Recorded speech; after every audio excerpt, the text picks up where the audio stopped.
మా latest videos కోసం మా ఈ తెలుగు న్యూస్ ఛానల్ సబ్స్క్రైబ్ చేసి గంట సింబల్ యాక్టివేట్ చేసుకోండి. రేపు బుధవారం సాయంత్రం 6-7 మధ్యలో తులసి మొక్క మొదట్లో ఇది పెట్టండి. చాలు, కోరినంత ధనం వచ్చి పడుతుంది. కష్టాలు పోయి, సమస్యలు పోయి, అష్ట ఐశ్వర్యాలు సిద్ధిస్తాయి. పట్టిందల్లా బంగారంలాగా మారిపోతుంది. ఎందుకంటే మన హిందూ ధర్మశాస్త్రాల్లో, పురాణాల్లో తులసి మొక్కకున్న ప్రాముఖ్యత అంతా ఇంతా కాదు. తులసి కేవలం ఒక మొక్క మాత్రమే కాదు, అది సాక్షాత్తు లక్ష్మీదేవి స్వరూపం. ఏ ఇంట్లో అయితే తులసి మొక్క పచ్చగా కలకలలాడుతూ ఉంటుందో ఆ ఇంట్లో లక్ష్మీదేవి నిరంతరం కొలువై ఉంటుంది.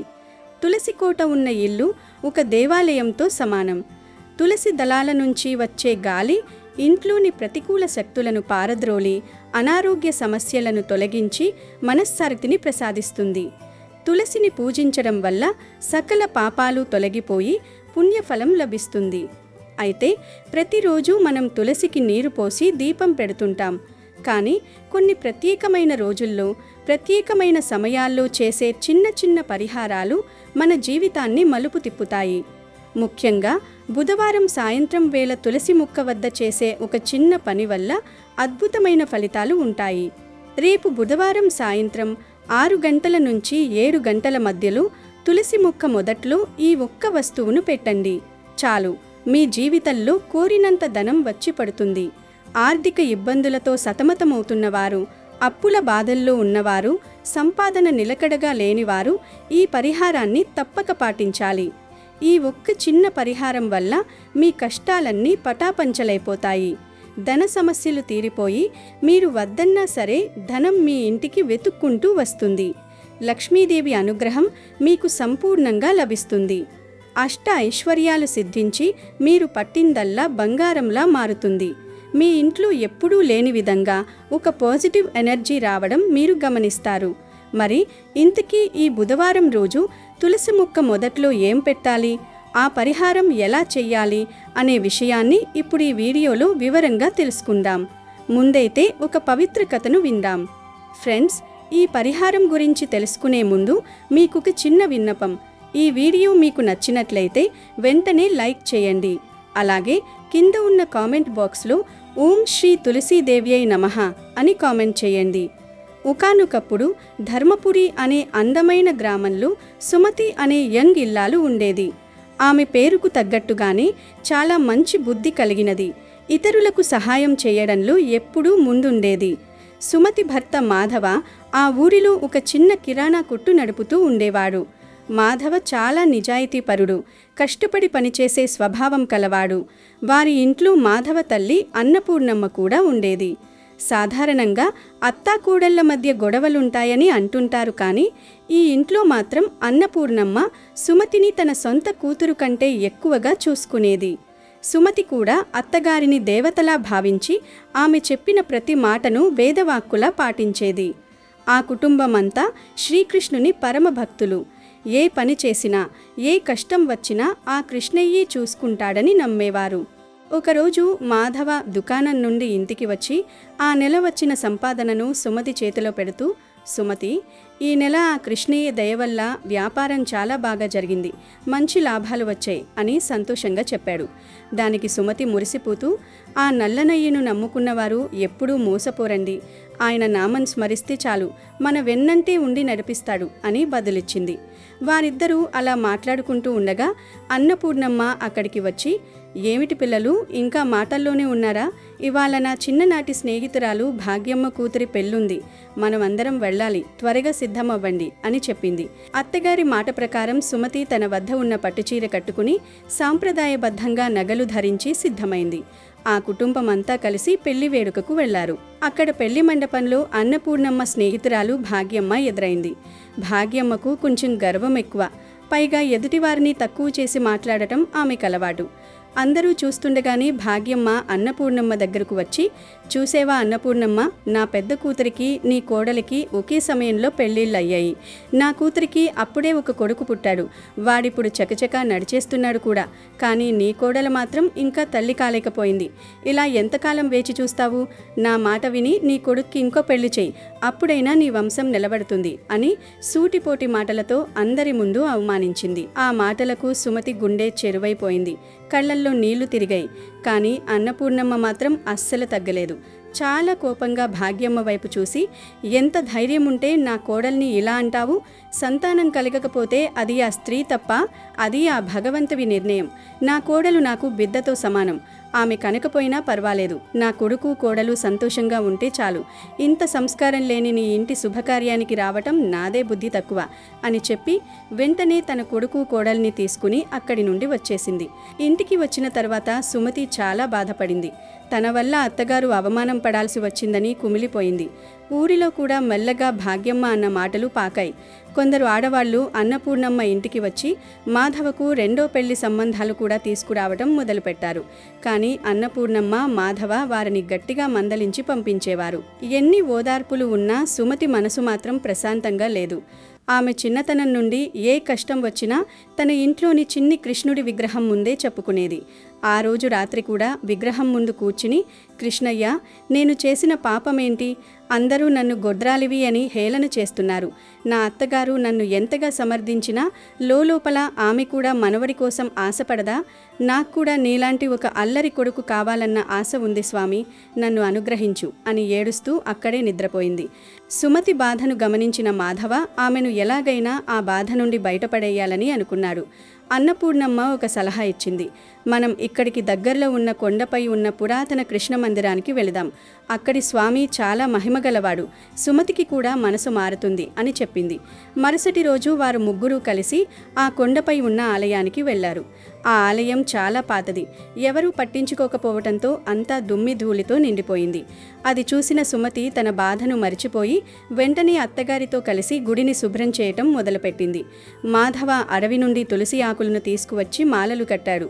వారు ఆ విగ్రహానికి పవిత్ర జలంతో అభిషేకం చేసి పసుపు కుంకుమలతో అలంకరించి తులసి మాలలు వేశారు. ఆ నిష్కల్మసమైన భక్తికి కృష్ణయ్య కరిగిపోయాడు. వారి భక్తిని పరీక్షించడానికి మరియు వారి కోరిక తీర్చడానికి శ్రీకృష్ణుడు ఒక వృద్ధ బ్రాహ్మణుడి రూపంలో అక్కడ ప్రత్యక్షమయ్యాడు. ఆ వృద్ధుడు వారితో మాట్లాడుతూ, ఏమిటి పిల్లలు, ఎవరూ పట్టించుకోని ఈ పాడుబడ్డ గుడిని ఇంత అందంగా తీర్చిదిద్దారు. మీ సేవ చూస్తుంటే చాలా ముచ్చటగా ఉంది అన్నాడు. దానికి సుమతి వినయంగా నమస్కరించి, అయ్యా, భగవంతుడి సేవ చేయడం మా అదృష్టం అని చెప్పింది. అప్పుడు ఆ వృద్ధుడు సుమతి కళ్ళల్లోకి చూసి, నీ కళ్ళల్లో ఏదో ఆవేదన కనిపిస్తోంది తల్లి. నీ బాధ ఏంటో చెబితే నాకు తెలిసిన ఉపాయం చెబుతాను అన్నాడు. అన్నపూర్ణమ్మ గబలబా ముందుకు వచ్చి తమ సంతాన సమస్య గురించి, పడుతున్న అవమానాల గురించి వివరించింది. అప్పుడు ఆ వృద్ధుడు చిరునవ్వుతో ఇలా అన్నాడు, అమ్మా, దీనికి చింతించకండి. శ్రీకృష్ణుడికి తులసి అంటే ప్రాణం. నేను నీకొక పవిత్రమైన తులసి మొక్కను ఇస్తాను. దీనిని మీ ఇంటి ముందు నాటి 40 రోజుల పాటు నిత్యం ఉదయం సాయంత్రం భక్తితో పూజించు. 41వ రోజున యథాశక్తి పేదలకు అన్నదానం చెయ్యి. నీ గర్భం పండుతుంది. అలాగే మీరు కోల్పోయిన సుఖశాంతులు, సంపద కూడా తిరిగి వస్తాయి అని ఒక చిన్న తులసి మొక్కను సుమతి చేతికిచ్చారు. సుమతి ఆ మొక్కను ప్రాణం కంటే మిన్నగా చూసుకుంటూ ఇంటికి తీసుకువచ్చింది. ఇంటి ఆవరణల్లో ఒక పవిత్రమైన చోట దానిని నాటింది. ప్రతిరోజు తెల్లవారుజామునే లేచి స్నానం చేసి తులసి కోటను అలంకరించి పూజ చేసేది. ఆ మొక్కతో తన కష్టాలన్నీ చెప్పుకునేది. అమ్మా తులసిమాత, కృష్ణయ్యకు నువ్వంటే ఇష్టం కదా, నా మొర ఆయనకు వినిపించేలా చెయ్యి తల్లి అని ప్రార్థించేది. అలా రోజులు గడుస్తున్నాయి. 40వ రోజు పూజ ముగించుకుని సుమతి కళ్ళు తెరిచి చూసేసరికి ఆ తులసి మొక్క చుట్టూ మట్టిలో నుండి మెరుస్తున్న బంగారు కాసులు బయటపడ్డాయి. అది చూసి ఆమె ఆశ్చర్యపోయి తన భర్తను, అత్తగారిని పిలిచింది. ఆ ధనాన్ని చూసి వారు దైవలీల అని మురిసిపోయారు. మరుసటి రోజు అంటే 41వ రోజున పేదలకు అన్నదానం చేయాలని నిర్ణయించుకున్నారు. సుమతి మరియు అన్నపూర్ణమ్మ కలిసి రకరకాల పిండి వంటలు, పరమాన్నం తయారు చేశారు. మాధవ ఊరంతా తిరిగి అన్నదానానికి రమ్మని పిలిచాడు. కానీ విచిత్రంగా ఆ రోజు ఊరిలో ఒక పెద్ద పండుగ ఉండటంతో అందరూ అక్కడికే వెళ్లారు. మాధవ ఇంటికి భోజనానికి ఒక్కరు కూడా రాలేదు. సుమతి చాలా బాధపడింది. కృష్ణయ్య, ఇంత వంట చేశాము, ఒక్క అతిథి కూడా రాకపోతే నా వ్రతం ఎలా పూర్తవుతుంది అని వేడుకుంది. అప్పుడే ఒక ముసలి వ్యక్తి ఆకలి ఆకలి అంటూ వారింటి ముందుకు వచ్చాడు. సుమతి సంతోషంగా ఆయన్ని ఆహ్వానించి కాళ్ళు కడుక్కోవడానికి నీళ్ళిచ్చి గౌరవంగా కూర్చోబెట్టింది. ఆమె ఒక్కొక్కటిగా వంటకాలు వడ్డిస్తుంటే ఆ ముసలి వ్యక్తి చూస్తుండగానే అన్ని పాత్రల్లోని వంటకాలను తినేశాడు. ఎంత వడ్డించినా ఆయనకు ఆకలి తీరడం లేదు. ఇంకా కావాలి తల్లి, నాకు అస్సలు ఆకలి తీరడం లేదు అని అంటున్నాడు. ఇంట్లో ఉన్న అన్నం, కూరలు అన్నీ అయిపోయాయి. సుమతికి ఏం చెయ్యాలో పాలుపోలేదు. అప్పుడు ఆమెకు ఒక ఆలోచన వచ్చింది. భక్తితో తులసి ముక్క దగ్గరకు వెళ్ళి ఒకే ఒక్క తులసి దళాన్ని కోసుకువచ్చి దానిని పరమాన్నంలో కలిపి ఆ వృద్ధుడికి ఇచ్చింది. ఆ ఒక్క తులసి దళాన్ని సేవించగానే ఆ వృద్ధుడి ముఖంలో తృప్తి కనిపించింది. నా ఆకలి తీరింది తల్లి అంటూ ఆ ముసలి వ్యక్తి రూపం మారిపోయి సాక్షాత్తు శ్రీకృష్ణ పరమాత్మ శంఖు చక్ర గదాధారి అయి వారి ముందు సాక్షాత్కరించాడు. ఆ దివ్య మంగళ స్వరూపాన్ని చూసి ఆ కుటుంబమంతా పాదాలపై పడి మొక్కుకున్నారు. కృష్ణుడు సుమతిని దీవిస్తూ, నీ నిష్కల్మషమైన భక్తికి, తులసి మాతపై నీకున్న నమ్మకానికి నేను ప్రసన్నుడనయ్యాను. నీ గర్భాన నా అంశతో ఒక పుత్రుడు జన్మిస్తాడు. వాడు లోకానికి ఆదర్శవంతుడవుతాడు. మీ ఇల్లు ఎల్లప్పుడూ ధనధాన్యాలతో తులతూగుతుంది అని వరమిచ్చి మాయమయ్యాడు. ఆ తరువాత కొద్ది రోజులకి సుమతి గర్భవతి అయింది. 9 నెలలు నిండిన తర్వాత ఒక అందమైన మగబిడ్డకు జన్మనిచ్చింది. ఆ బిడ్డను చూసి ఊరి జనమంతా ఆశ్చర్యపోయారు. ఒకప్పుడు సుమతిని అవమానించిన భాగ్యమ్మ కూడా వచ్చి తన తప్పు తెలుసుకొని క్షమాపణ కోరింది. తులసి పూజ వల్ల, భగవంతుడిపై నమ్మకం వల్ల సుమతి జీవితం చీకటి నుండి వెలుగులోకి వచ్చింది. ఆ గ్రామంలో ప్రతి ఇంట్లోనూ తులసి పూజ ఒక గొప్ప సంప్రదాయంగా మారిపోయింది.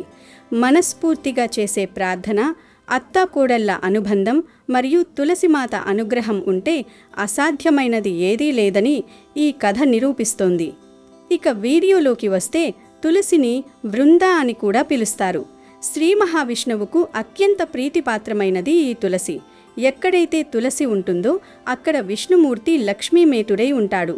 బుధవారం రోజు బుధగ్రహానికి మరియు విష్ణుమూర్తికి ఎంతో ప్రీతికరమైన రోజు. ఈ రోజున సాయంత్రం వేళలో అంటే ప్రదోష సమయంలో చేసే పరిహారాలకు ఫలితం చాలా త్వరగా లభిస్తుంది. సాధారణంగా చాలామందికి సంపాదన ఉంటుంది, కానీ చేతిలో పైసా నిలబడదు. ఏదో ఒక రూపంలో ఖర్చులు వస్తూనే ఉంటాయి. అప్పుల బాధలు వేధిస్తూ ఉంటాయి. అలాంటి వారు రేపు బుధవారం సాయంత్రం 6 గంటల నుంచి 7 గంటల మధ్యలో తులసి చెట్టు దగ్గర ఒక చిన్న పని చేయండి. దీనికోసం మీరు పెద్దగా కష్టపడాల్సిన అవసరం లేదు. మన ఇంట్లో దొరికే వస్తువులతోనే ఈ పరిహారం చేయవచ్చు.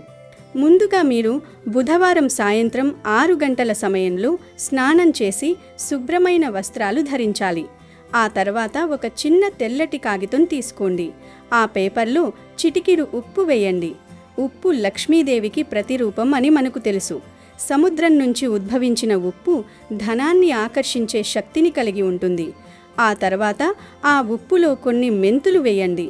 మెంతులు కూడా ఆర్థిక ఇబ్బందులను తొలగించడానికి, ఇంట్లోకి ధన ప్రవాహం పెరగడానికి అద్భుతంగా పనిచేస్తాయి. వీటితో పాటు ఒక పసుపు కొమ్మును ఆ పేపర్లో ఉంచండి. పసుపు కొమ్ము శుభానికి మరియు సౌభాగ్యానికి సంకేతం. ఇలా ఉప్పు, మెంతులు మరియు పసుపు కొమ్మును ఆ తెల్లటి కాగితంలో పెట్టి దానిని ఒక చిన్న పొట్లంలా కట్టండి. ఈ పొట్లాన్ని చేతిలో పట్టుకుని తులసి మొక్క వద్దకు వెళ్ళి ప్రశాంతంగా కూర్చోండి. మీ మనసులో ఉన్న కోరికను లేదా సమస్యను తులసి మాతకు చెప్పుకోండి. అమ్మా తులసిమాత, నాకున్న ఈ ఆర్థిక ఇబ్బందులు తొలగించు, నా ఇల్లు ధనధాన్యాలతో తులతూగేలా దీవించు అని మనస్ఫూర్తిగా ప్రార్థించండి. మీ కోరిక చెప్పుకున్న తర్వాత ఆ చిన్న పొట్లాన్ని తీసుకువెళ్ళి తులసి చెట్టు మొదట్లో పెట్టాలి. అంటే తులసి మొక్క మొదట్లో మట్టిని కొంచెం పక్కకు జరిపి చిన్న గొయ్యిలా చేసి ఆ పొట్లాన్ని అక్కడ పాతి పెట్టాలి. ఇలా పాతిపెట్టిన తర్వాత దానిపై మట్టి కప్పేయండి. ఈ పని చేసేటప్పుడు ఎవరితోనూ మాట్లాడకూడదు. పూర్తి ఏకాగ్రతతో భక్తితో చేయాలి. ఇలా ఆ పొట్లాన్ని పాతిపెట్టిన తర్వాత దాని గురించి మీరు పూర్తిగా మర్చిపోవాలి. మళ్ళీ దానిని తీయడం కానీ అక్కడ ఏమైందో చూడటం కానీ చేయకూడదు. ఆ పొట్లంలోని వస్తువులు క్రమంగా మట్టిలో కలిసిపోతాయి. అవి మట్టిలో కలిసే కొద్దే మీకున్న కష్టాలు కూడా అలానే కరిగిపోతాయి. మీ సంపాదన మార్గాలు మెరుగుపడతాయి. వ్యాపారం చేసేవారికి లాభాలు వస్తాయి. ఉద్యోగస్తులకు ప్రమోషన్లు లేదా ఆదాయం పెరిగే అవకాశాలు ఉంటాయి. ఎక్కడో ఆగిపోయిన డబ్బు కూడా మీ చేతికి అందుతుంది. అసలు ఆశ్చర్యకరమైన విషయం ఏమిటంటే ఈ పరిహారం చేసిన కొద్ది రోజుల్లోనే మీ ఆర్థిక స్థితిలో మార్పు రావడం మీరు స్వయంగా గమనిస్తారు. తులసి మొక్క వద్ద మనం చేసే ఏ చిన్న సేవ అయినా వృధా పోదు. ముఖ్యంగా ఈ బుధవారం సాయంత్రం వేళ ఈ ఉప్పు, మెంతులు, పసుపు కొమ్ము పరిహారం చేయడం వల్ల లక్ష్మీదేవి కటాక్షం ఖచ్చితంగా లభిస్తుంది. మన పురాణాల ప్రకారం పసుపు విఘ్నేశ్వరుడికి, ఉప్పు లక్ష్మీదేవికి, మెంతులు కుబేరుడికి సంకేతాలుగా భావిస్తారు. ఈ మూడింటిని కలిపి తులసి చెట్టు చెంత ఉంచడం అంటే ఆ దేవతలందరినీ మీ ఇంటికి ఆహ్వానించడమే. ధనలాభం కలగడమే కాకుండా ఇంట్లో ఉన్న నెగిటివ్ ఎనర్జీ పోయి సుఖశాంతులు నెలకొంటాయి. ఆ పొట్లంలోని వస్తువులు మట్టిలో కలిసిపోతాయి. కాబట్టి దాని గురించి మీరు ఎటువంటి ఆందోళన చెందాల్సిన అవసరం లేదు. ఎంతో శక్తివంతమైన ఈ చిన్న పరిహారాన్ని నమ్మకంతో చేయండి. ఫలితం తప్పకుండా ఉంటుంది. మీకున్న ఎటువంటి కష్టాలైనా తీరిపోయి అదృష్టం మిమ్మల్ని వరిస్తుంది. అమెజాన్లో బెస్ట్ డిస్కౌంట్స్ కోసం వీడియో డిస్క్రిప్షన్లో లింకు ఉంది, చూడండి. అలాగే మా టెలిగ్రామ్ ఛానల్ సబ్స్క్రైబ్ చేసుకోండి.